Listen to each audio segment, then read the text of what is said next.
টাকার বিনিময়ে আমার আপন মা যেভাবে রাতে মানুষের সাথে কাজ করে গল্পটি শুনলে আপনার মেশিন দিয়ে পানি চলে আসবে, তাই হাতের কাজ করার আগে টিস্যু রাখুন ও কানে হেডফোন লাগিয়ে নিন। শীতের সন্ধ্যায় বাড়িটা নিস্তব্ধ হয়ে আসে। জানালার বাইরে বাতাসে দুলছে পুরনো ঝুলন্ত বাতিগুলো। সেগুলোর মৃদু আলো পুরো বাড়িটাকে এক রোমান্টিক পরিবেশে ভরিয়ে তুলেছে। আমার মায়ের গা থেকে ভেসে আসা মৃদু সুগন্ধি আমার মনে প্রশান্তি এনে দেয়, কিন্তু সাথে সাথে এক অজানা অস্থিরতা বাড়িয়ে তোলে। মা রিনি একজন সুন্দরী এবং রহস্যময়ী নারী। তার লম্বা চুল, হাসি আর চোখের গভীরতা যেন সবকিছু বলে দেয়া। তিনি আমাদের জন্য সব করেন, কিন্তু তার রাতের কাজ নিয়ে আমার মনে অনেক প্রশ্ন। মা প্রতিদিন রাত 10টার পর বাড়ি থেকে বের হন এবং ভোরের দিকে বাড়ি ফিরে আসেন। ছোটবেলা থেকে আমি দেখে আসছি, কিন্তু বড় হওয়ার পর সেই দৃশ্যগুলোকে আর স্বাভাবিক মনে হয় না। একদিন মাকে আমি থামিয়ে বললাম, মা, তুমি এত রাতে কোথায় যাও? তোমার কোনো বিপদ হবে না তো? মা একটু হেসে আমার গালে হাত বুলিয়ে বললেন, তোর চিন্তার কোনো কারণ নেই, আরাফ। আমি ভালো আছি। তার মুখে সেই স্নিগ্ধ হাসি, কিন্তু তার চোখের মধ্যে এক অদ্ভুত জটিলতা ছিল যা আমি ধরতে পারছিলাম না। আমার বন্ধুদের কথা মনে পড়ে গেল। তারা প্রায় বলত, তোর মা কেন এত রাতে বের হয়?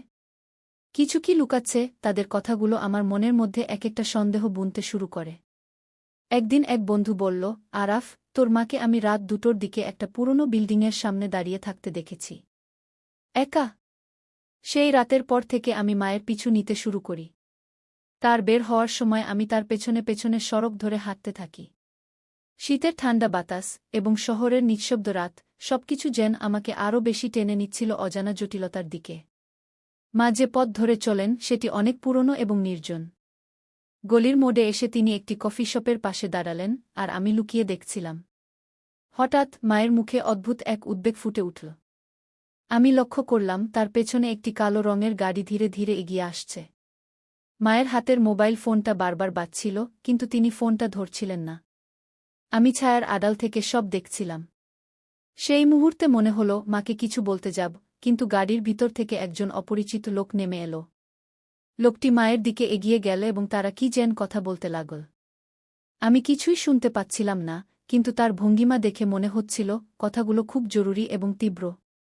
মা অস্থির চোখে এদিক সেদিক তাকাচ্ছিলেন। লোকটি হাত বাড়িয়ে মায়ের হাত ধরে কিছু একটা দেওয়ার চেষ্টা করল, আর মা যেন একটু দ্বিধায় পড়ে গেলেন। এই দৃশ্য দেখে আমার ভেতর অস্বস্তি বাড়তে থাকল। কিন্তু ঠিক তখনই মা হঠাৎ পেছন ফিরে চলে গেলেন। আমি তার পিছু নিলাম। এবার তিনি আরও দ্রুত হাঁটতে লাগলেন, যেন কিছু থেকে পালানোর চেষ্টা করছেন। মা পুরনো একটি ভবনের দিকে চলে গেলেন, যা পরিত্যক্ত এবং অন্ধকারাচ্ছন্ন। ভিতরে প্রবেশের পর আমি বুঝতে পারলাম এখানে তার কাজের আসল রহস্য লুকানো আছে। চারপাশে ছায়া ছায়া অবস্থা, কিন্তু মায়ের প্রতিটি পদক্ষেপে কিছু একটা খুঁজে পাওয়ার ইঙ্গিত। তিনি কিছু একটা খুঁজছিলেন। আমি দূরে দাঁড়িয়েছিলাম। ভয় আর সন্দেহে মনটা কাঁপছিল। মা এক সময় একটি টেবিলের উপর রাখা একটা ছোট ব্যাগ থেকে কিছু কাগজপত্র বের করলেন। সেই সময় আমার চোখে পড়ল একটা লোক আড়াল থেকে বেরিয়ে মায়ের দিকে এগিয়ে আসছে। লোকটি ধীরে ধীরে সামনে আসতে লাগল, আর মা যেন সেটা আগেই বুঝতে পারলেন। তার হাতটা ধরা, কিন্তু মায়ের মুখে এমন এক অদ্ভুত শান্তি, যা আমার মধ্যে ভয়ের সৃষ্টি করল। তুমি এখানে কেন? লোকটির কণ্ঠস্বর নিচু এবং তার চোখে স্পষ্ট রাগ। মা শান্তভাবে বললেন, আমি এখানে কোনো কারণেই আসিনি। আমি শুধু যা খুঁজছি তা পেয়ে চলে যাব। লোকটি হেসে উঠল, তুমি জানো না তুমি কত বড় বিপদে পড়তে যাচ্ছ। এবার আমার মনে হলো কিছু একটা ঠিক হচ্ছে না। আমি সামনে এসে মাকে বাঁচানোর চেষ্টা করব, এমন সময় মা লোকটির সামনে এক ধাপ এগিয়ে গেলেন। তার হাতে ছিল ছোট একটা প্যাকেট, এবং সে লোকটির হাতে সেটা দিয়ে বললেন, এটাই শেষ। এরপর আমি আর আসব না। লোকটি হাসল, কিন্তু তার চোখে কোনো হাসি নেই। মা পেছন ফিরে চলে এলেন, আর আমি তার পেছন পেছন। বাড়ি ফেরার পথে মা কিছু বললেন না। আমি তার কাছে জানতে চেয়েছিলাম, মা, তুমি কার সাথে কথা বলছিলে? মা একটুখানি হেসে বললেন, আরাফ, তুই বড় হচ্ছিস। সবকিছু জানতে হবে না। সময় হলে জানবি। আমি চুপ করে গেলাম, কিন্তু আমার মনের মধ্যে এক বিশাল প্রশ্ন আর জটিলতা তৈরি হল। মা কি এমন করছেন যা তাকে এইসব পরিত্যক্ত জায়গায় আনতে বাধ্য করে? তার জীবনে এমন কি লুকানো রহস্য আছে যা আমি এখনো জানি না? সেই রাতে আমি ঘুমাতে পারিনি। মায়ের রুমের দিকে তাকিয়েছিলাম, কিন্তু তিনি ঘুমাচ্ছিলেন না। তার চোখের গভীরে যেন এক অজানা অন্ধকার ছিল, আর সেই অন্ধকার আমাকে টেনে নিচ্ছিল আরও গভীরে। রাতের পরের দিন সকালে আমি ঘুম থেকে উঠেই মায়ের সাথে কথা বলার সিদ্ধান্ত নিলাম। তিনি আমার জন্য চা বানাচ্ছিলেন, আর আমি ভাবছিলাম কিভাবে প্রশ্নটা তুলব। মায়ের দিকে তাকিয়ে বললাম, মা, কাল রাতে যাকে দেখলাম সে কে? মা এক মুহূর্ত থেমে গেলেন, তারপর মৃদু হাসি দিয়ে বললেন, তুই কি আমাকে ফলো করেছিলি? আমি একটু লজ্জা পেয়ে মাথা নিচু করলাম। হ্যাঁ, মা। আমি জানি এটা করা ঠিক হয়নি। কিন্তু তোমার কাজের সময় এত রাতে বের হওয়া। আমি চিন্তিত হয়ে পড়েছিলাম। মা চায়ের কাপটা আমার হাতে দিয়ে বললেন, আরাফ, তুই জানিস, আমাদের সংসারের সমস্ত দায়িত্ব আমার উপর। আমি যে কাজটা করি সেটা আমাদের জীবনের জন্য খুবই গুরুত্বপূর্ণ।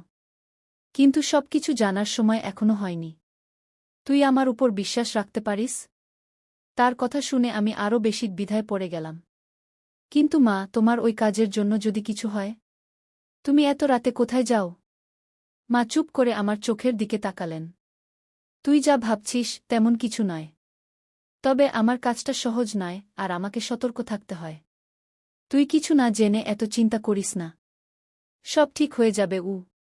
তার কথাগুলো আশ্বাস দেওয়ার চেষ্টা করছিল, কিন্তু আমার মনের ভেতর সেই সন্দেহগুলো আরও গা হয়ে উঠছিল। মায়ের চোখে এক অদ্ভুত অস্থিরতা ছিল যা আমাকে ভাবিয়ে তুলছিল। মা আমাকে আরও কিছু বলার আগেই চলে গেলেন। সেদিন সারাদিন আমি মায়ের কথাগুলো নিয়ে ভাবলাম। রাতে মা আবারও বাড়ি থেকে বের হলেন। আমি এবারও তার পিছু নিলাম।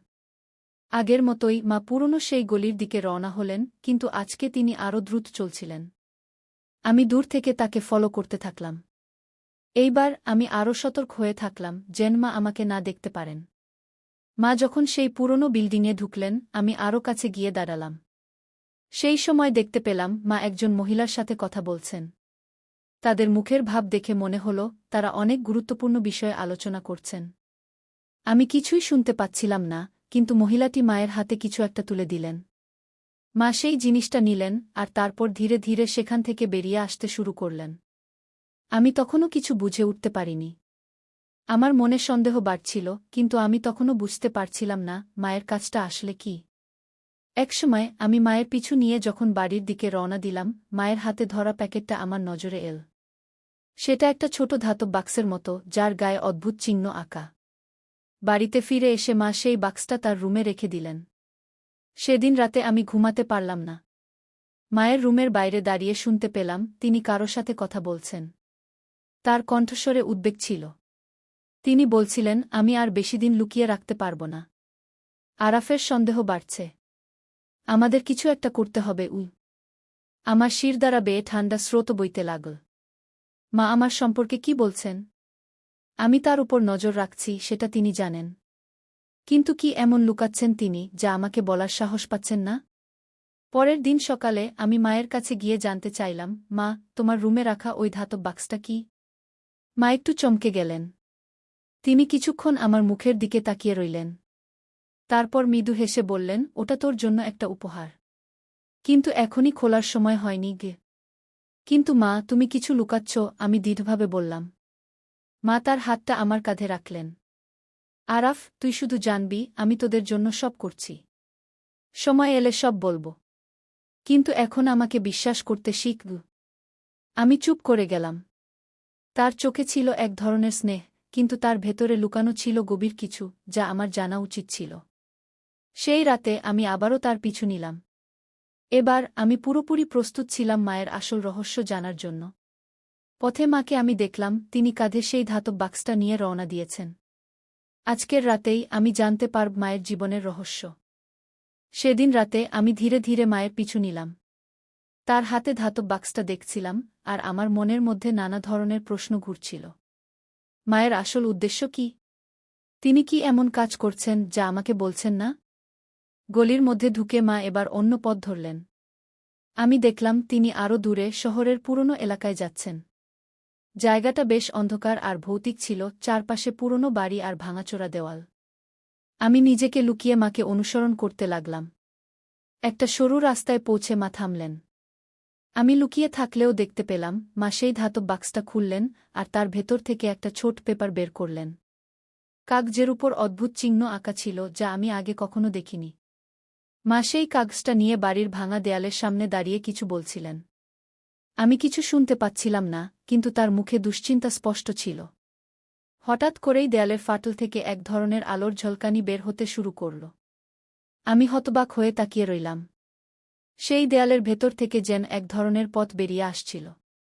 মা আলোর সামনে দাঁড়িয়ে তার হাতে ধরা কাগজটা উপরে তুলে ধরলেন। কাগজটা ঝলমল করতে লাগল, আর আমি দেখতে পেলাম তার গায়ের অদ্ভুত চিহ্নগুলো জ্বলে উঠছে। মা আস্তে আস্তে সেই পথে ঢুকে গেলেন। আমার মনে তখন হাজারো প্রশ্ন ঘুরছিল। আমি এতদিন জানতাম মা শুধু আমাদের সংসারের খরচ চালানোর জন্য কঠোর পরিশ্রম করেন। কিন্তু এইসব রহস্যময় চিহ্ন আর আলোর পথ, এগুলো কিসের ইঙ্গিত দিচ্ছে? আমি ভয়ে ভয়ে সেই আলোর পথের দিকে পা বাড়ালাম। মাকে না দেখে এখন আর অপেক্ষা করতে পারছিলাম না। দেওয়ালের পথ ধরে একটু এগোতেই একটা গুহার মতো জায়গা চোখে পড়ল। ভেতরে আলো কম ছিল, কিন্তু কেমন একটা উষ্ণতা অনুভব করলাম। হঠাৎ আমি মাকে দেখলাম, তিনি এক অদ্ভুত প্রতিমার সামনে দাঁড়িয়ে। মূর্তিটা ছিল মানুষের মতো, কিন্তু তার হাতে ছিল একটা তলোয়ার। মায়ের চোখে অদ্ভুত এক দৃঢ়তা ছিল, তিনি মনে হচ্ছিল প্রতিমার সাথে কথা বলছেন। আমি আরও কাছে এগিয়ে গেলাম। মায়ের মুখ থেকে কিছু কথা কানে এলো, এবার সময় হয়েছে। আমার পরিবারকে বাঁচাতে আমাকে যা করতে হবে তা করব। কিন্তু সে আমাকে বিশ্বাস করবে কি না জানি না গি। আমার মন উথালপাথাল হতে লাগল। মা আসলে কি করতে যাচ্ছেন? আর তার পরিবারকে কি বিপদে পড়তে হয়েছে? ঠিক তখনই মা আমার দিকে তাকালেন। আমার লুকিয়ে থাকা ধরা পড়ল। মায়ের চোখে প্রথমে বিস্ময়, তারপর ক্রোধ ফুটে উঠল। আরাফ, তুই এখানে কেন? তুই আমার পিছু নিয়েছিস? আমি ভয়ে কিছুক্ষণ চুপ করে রইলাম, তারপর বললাম, মা, আমি তোমাকে নিয়ে খুব চিন্তায় ছিলাম। তাই তোমার পিছু নিয়েছি। কিন্তু এ কি? তুমি এসব কি করছ? মা আমার হাত ধরে টেনে নিয়ে আমাকে গুহার ভেতর আরও গভীরে নিয়ে গেলেন। আরাফ, তুই যা দেখেছিস তা খুবই বিপজ্জনক।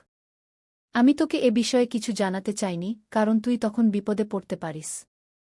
কিন্তু এখন যেহেতু তুই সব দেখেছিস, তোর জানা উচিত।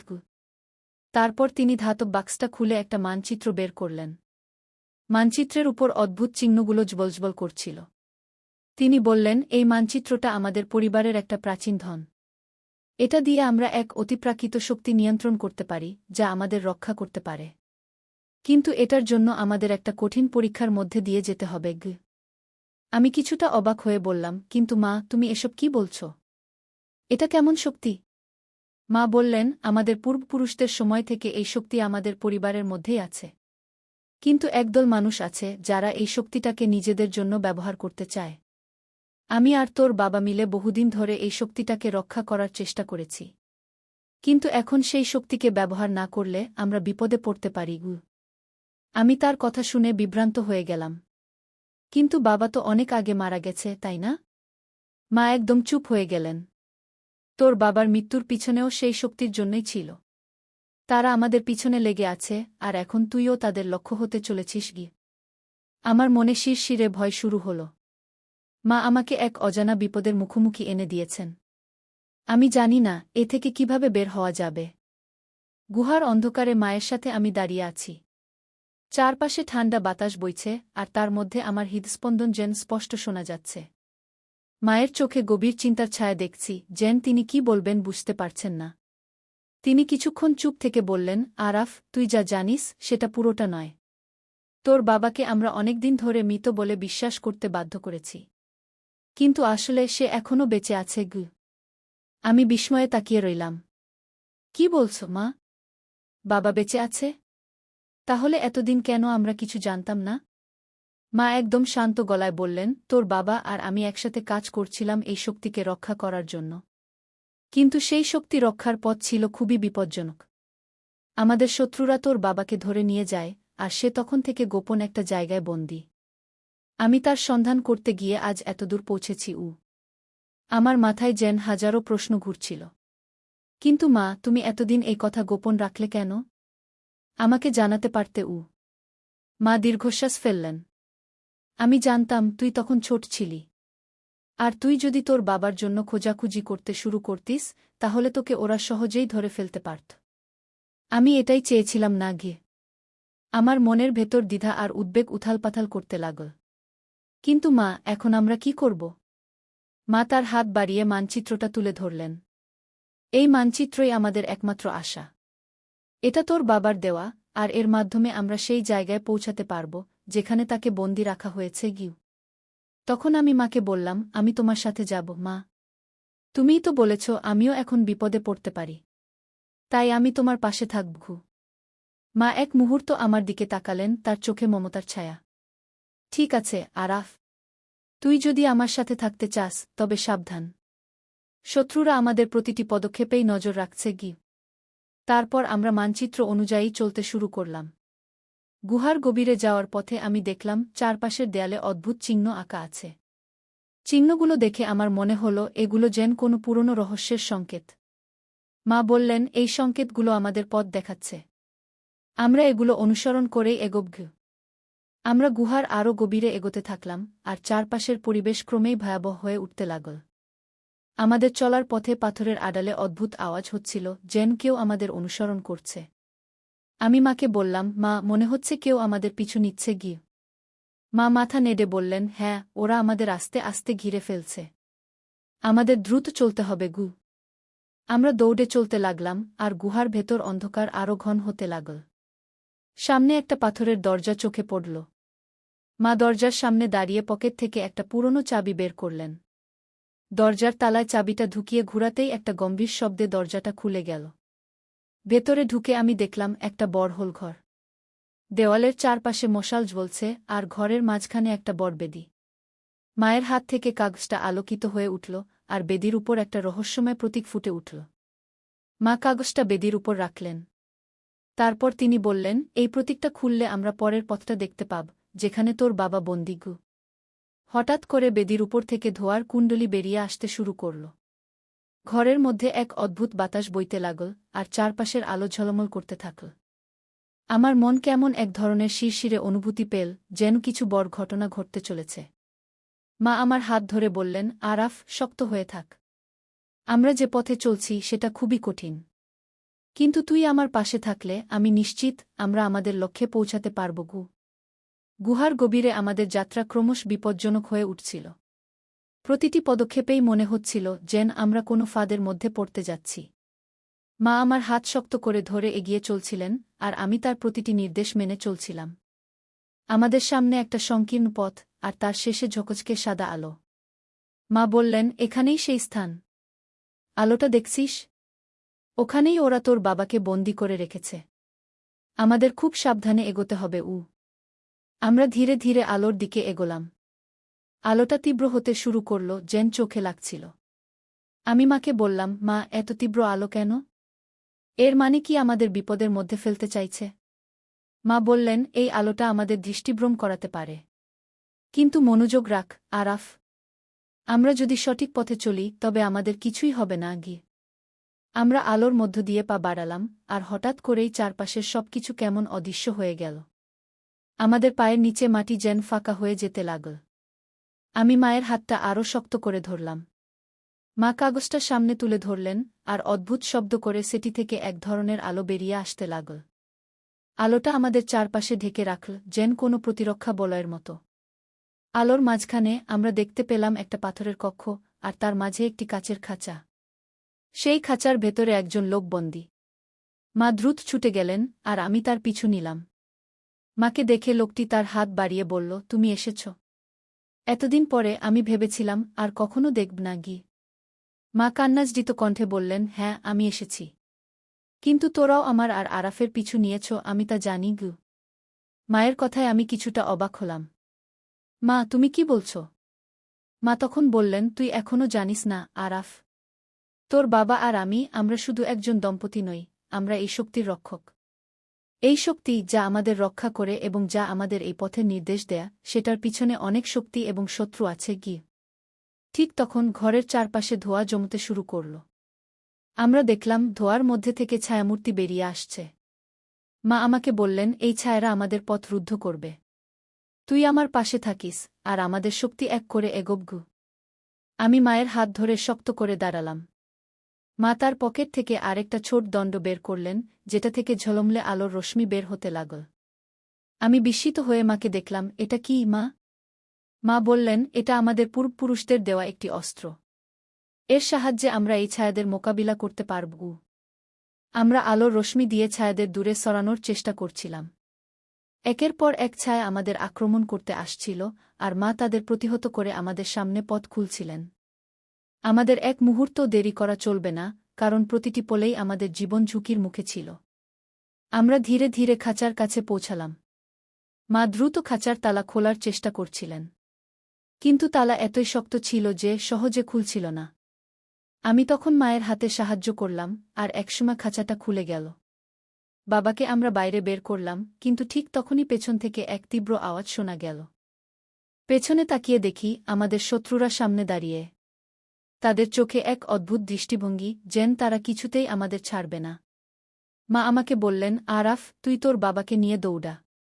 আমি ওদের সামলাচ্ছি গু। আমি মাথা নেড়ে বললাম, না মা, আমি তোমাকে ছেড়ে যাব না।